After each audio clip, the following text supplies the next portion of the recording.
اس کی مثال ایک آپ کے سامنے عرض کرتا ہوں کہ ایک دیہاتی شخص جو ہے وہ شہر میں آیا اپنی ضروریات کی چیزیں لینے کے لیے۔ اس میں اس کی جو ضروریات کی چیزیں تھیں ان میں سے ایک جو ہے وہ چینی بھی تھی، تو وہ ایک دکاندار کے پاس گیا، اسے کہا کہ مجھے جو ہے وہ چینی دے دو، تو اس نے چینی لے لی اور پھر اس دکاندار سے کہنے لگا کہ میں دیہات میں رہتا ہوں، گاؤں میں رہتا ہوں، اور وہاں ہمارے پاس گھی جو ہے وہ وافر مقدار کے اندر ہوتا ہے،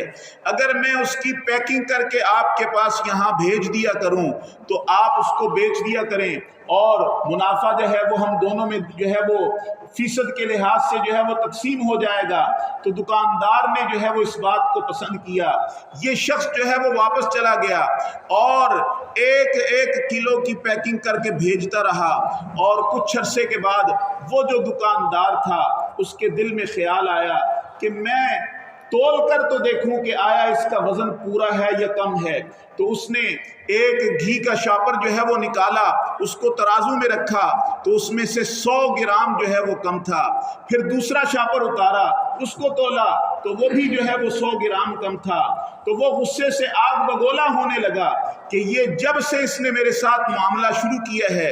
اس وقت سے لے کر آج تک یہ مجھے 100 گرام کم دیتا رہا ہے۔ انتظار کرنے لگا کہ اب جب یہ شخص آئے گا تو میں اس سے جو ہے وہ یہ بات کہوں گا، یہ بات کہوں گا۔ جب وہ شخص آیا تو